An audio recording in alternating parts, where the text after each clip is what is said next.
Hello everyone, आजच्या लेक्चरमध्ये आपण दप्तरांचे प्रकार आणि दप्तर खात्याचे संघटन करत असताना व्यवस्थापकाला करावी लागणारी कार्य या संदर्भात माहिती पाहणार आहोत। सुरुवातीला दप्तरांचे प्रकार या संदर्भात माहिती पाहूया। तर दप्तरांचे वर्गीकरण हे खालील पद्धतीने केले जाते। दप्तरांचे मुख्य 3 प्रकार पडतात। एक काळानुसार वर्गीकरण, 2 महत्त्वानुसार वर्गीकरण आणि 3 स्वरूपानुसार वर्गीकरण। या प्रत्येक प्रकाराचे काही उपप्रकारांमध्ये वर्गीकरण करण्यात आलेले आहेत। त्यापैकी काळानुसार वर्गीकरण जे काही केलं जातं त्याचे पुन्हा 3 उपप्रकार आहेत। पहिला उपप्रकार आहेत अल्पकालीन किंवा तात्पुरत्या स्वरूपाचे दप्तर, नंबर 2 मध्यमकालीन दप्तर, 3 दीर्घकालीन दप्तर। तर दुसरा प्रकार आहेत महत्त्वानुसार वर्गीकरण, त्याचे उपप्रकार आहेत अत्यंत महत्त्वाचे दप्तर, 2 महत्त्वाचे दप्तर आणि 3 कमी महत्त्वाचे दप्तर। तिसरा मुख्य प्रकार आहेत स्वरूपानुसार वर्गीकरण। तर या स्वरूपानुसार पुन्हा 3 उपप्रकार केलेले आहेत। त्यापैकी पहिला उपप्रकार आहेत गोपनीय दप्तर, नंबर 2 अतिगोपनीय दप्तर आणि 3 अगोपनीय दप्तर। या प्रत्येक प्रकारचे आपण विस्तृत स्वरूपात माहिती पाहूया। पहिला प्रकार आहेत काळानुसार वर्गीकरण। सर्वसाधारणपणे कार्यालयामध्ये जे दप्तरे तयार केलेली असतात त्याचे वर्गीकरण हे खालीलप्रमाणे केले आहेत।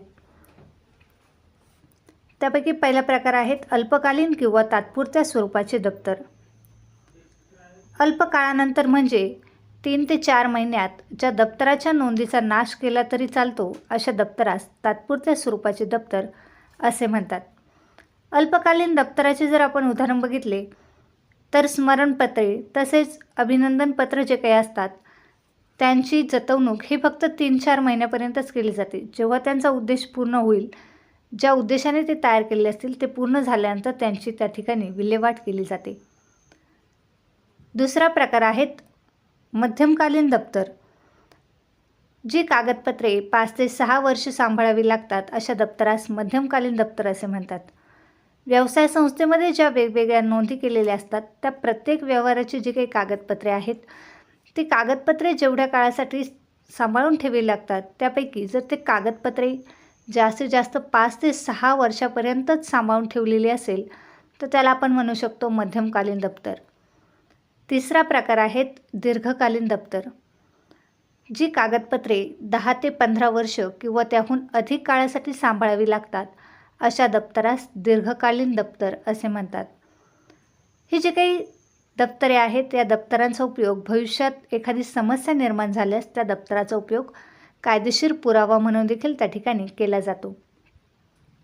दुसरा मुख्य प्रकार आहेत महत्त्वानुसार वर्गीकरण। कार्यालयामध्ये तयार केलेली जी काही कागदपत्रे आहेत त्याच्या महत्त्वानुसार त्याचं वर्गीकरण केलं असतं। त्यापैकी पहिला उपप्रकार आहेत अत्यंत महत्त्वाचे दप्तर। काही कागदपत्रे अत्यंत मौल्यवान असतात आणि त्यांची जी काही जपवणूक केली जाते ती कायम स्वरूपाची करावी लागते, म्हणजेच ते अत्यंत महत्त्वाचे असतात। या ठिकाणी आपण खरेदीपत्र तसेच एखादा करार जर केला असेल तर त्या कराराची जी काही दप्तर असेल ते आपण दीर्घकाळासाठी जतन करून ठेवतो, म्हणून त्याला अत्यंत महत्त्वाचे दप्तर असे म्हणतात। दुसरा प्रकार आहेत महत्त्वाचे दप्तर। काही कागदपत्रे अत्यंत महत्त्वाच्या कागदपत्रांपेक्षा कमी महत्त्वाचे असतात। उदाहरणार्थ जमिनीचे महसूल खात्याकडील उतारे तसेच त्या ठिकाणी केलेल्या ज्या काही नोंदी आहेत या सर्वाला आपण महत्त्वाचे दप्तर असे म्हणू शकतो। पुढचा उपप्रकार आहेत कमी महत्त्वाचे दप्तर।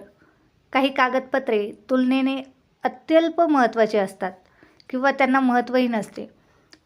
उदाहरणार्थ प्रवास संपल्यानंतर प्रवासाची तिकिटे, म्हणजे प्रवास संपल्यानंतर त्या तिकिटाचे जे काही मूल्य असेल ते कुठल्याही प्रकारचं नसतं, म्हणून त्या ठिकाणी त्या तिकिटाची विल्हेवाट लावली जाते। पुढचा तिसरा मुख्य प्रकार आहेत स्वरूपानुसार वर्गीकरण।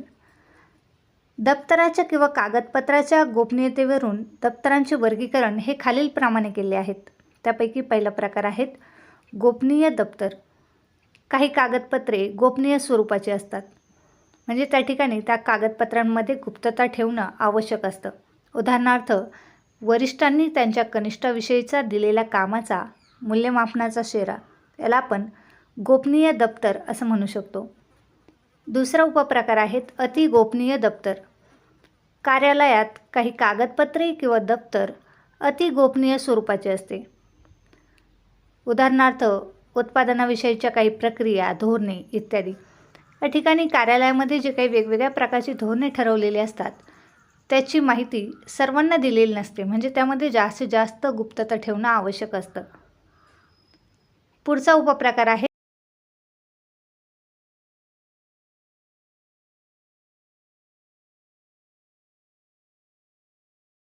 अगोपनीय दप्तर.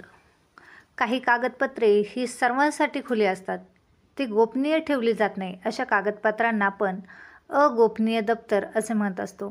उदाहरणार्थ व्यवसाय संस्थेचे घटनापत्रक व नियमावली, तसेच वार्षिक विवरणे इत्यादी.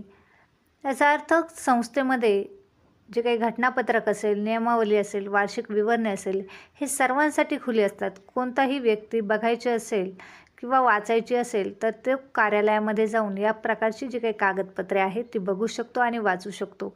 ते गोपनीय दप्तर. काही कागदपत्रे ही सर्वांसाठी खुली असतात, ती गोपनीय ठेवली जात नाही. अशा कागदपत्रांना आपण अगोपनीय दप्तर असे म्हणत असतो. उदाहरणार्थ व्यवसाय संस्थेचे घटनापत्रक व नियमावली, तसेच वार्षिक विवरणे इत्यादी.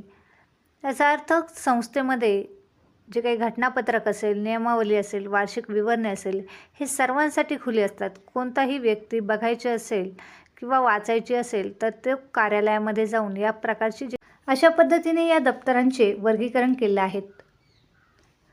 पुढची संकल्पना आहे दप्तर खात्याचे संघटन. दप्तर खात्याचे किंवा कागदपत्रांचे जे काही व्यवस्थापन केलेले असते ते व्यवस्थापन करताना कार्यालय व्यवस्थापकाला त्या ठिकाणी खालील प्रकारची कार्य करावी लागतात.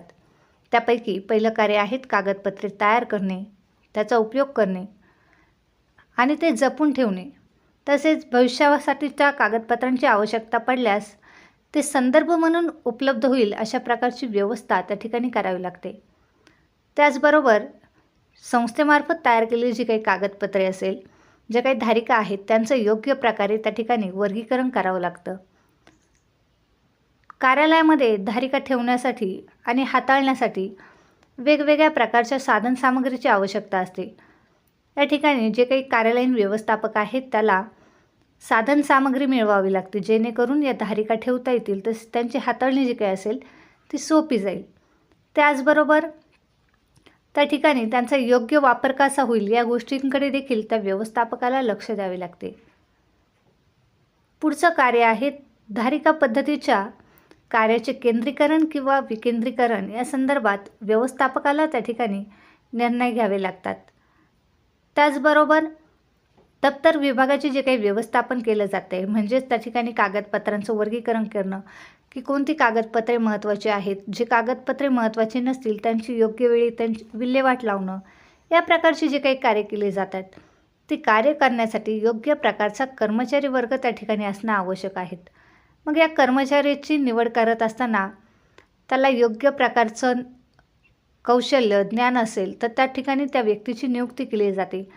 तसेच त्या व्यक्तीला प्रशिक्षणासाठी योग्य प्रकारचे कार्यक्रम राबवण्याची जबाबदारी देखील त्या कार्यालय व्यवस्थापकावरती असते. म्हणजेच कर्मचाऱ्यांची नियुक्ती करणं तसेच त्यांना प्रशिक्षण देणं याबाबतचे संपूर्ण निर्णय त्या ठिकाणी कार्यालय व्यवस्थापकाला घ्यावे लागतात. अशा पद्धतीने आजच्या लेक्चरमध्ये आपण दप्तरांचे वर्गीकरण आणि दप्तर खात्याचे संघटन करत असताना त्या ठिकाणी कार्यालय व्यवस्थापकाला जे कार्य करावे लागतात या संदर्भात माहिती बघितली. थँक्यू.